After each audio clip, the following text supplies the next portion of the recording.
Guys, magandang tanghali po sa inyong lahat dyan. Kumusta na po kayo? Sa lahat po ng mga nagsusuporta sa akin, thank you very much po. Ngayon naman po ay, ako po ay mag-isa-isa ng aking mga halaman po yan.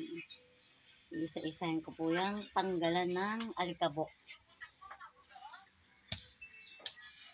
And guys, magtatanggal po tayo ng mga alikabok.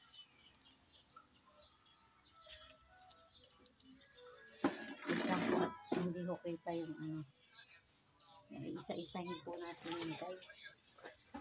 Ang magtanggal ng mga alikabok dito.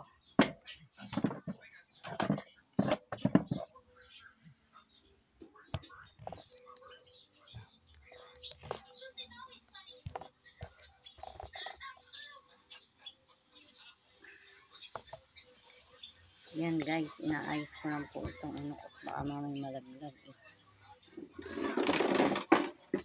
Ay po, magandang tanghali po sa inyo lahat. Po yung isa sa mga halaman ko po na ito po ay tinatanggalan ko ng alikabok isa-isa. Ay, plastic po pala. Hindi ka halaman plastic. Meron po siya mga, ganda po niya. Meron siya mga bilog-bilog na kulay pula po. Yan guys, yan po ang gawa ko dito pag ako nandito sa aming bahay. Maglinis, magtanggal ng mga alikabok. Yun. Walang tigil sa bahay ang trabaho. Pupunasa ko pa ho yan ng ganyan.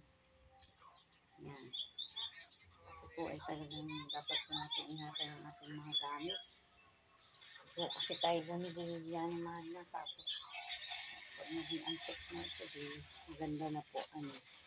Pag naging antik ng isang gamit mo na matagal na. Hindi nagiging antik. Pagdating ng araw ay di pwedeng i-ano siya sa mga antik-antik. Ganun sabi ko. Guys, maraming salamat po sa inyong lahat sa nagla-like and share po ng mga video ko, sa mga nag-heart, basta maraming salamat po sa inyong lahat. At lagi rin po akong nag-like and share sa mga video. Kaya po ako ganito. Pag po ako nandito sa amin, wala ko talaga akong tigil ng paggawa. Ayan po mga dahon na ito. Isa-isa ko po yung punasan ito. Tinatanggalan ko po yan ng alikabok. Isa-isa po yan. Yan. Kahit po sa tunay kong mga halaman, talagang tinatanggalan ko po yun ng mga tuyo-tuyong damo para maganda yung ganyang paglaki. Ganun. Kaya talagang isa-isa. Ito ganito rin po ang gawa ko. Isa-isa ko po yan. Ang gano'n ng mga alikabok.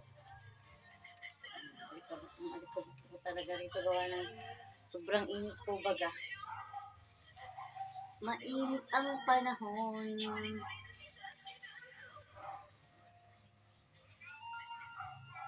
Kahit nga po ako'y tinatawag-tawanan lang po sa akin mga ginagawa. Okay na po yan. Basta ang malaga po kahit po'y happy.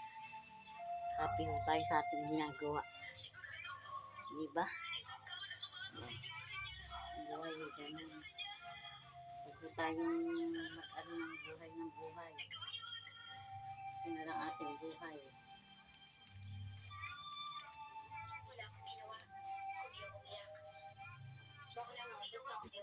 Ito ay iba ng panahon. Maging mabait po tayo sa ating kapwa. Wala po tayong pinatapakan tao. Masaya lang po baga tayo. Talaga po ang panahon natin. Kailangan po ang dasal. Manalig sa Panginoon Diyos. Ito po ang kailangan natin. Tayo manalig sa poong may kapal. Sa ating hinika.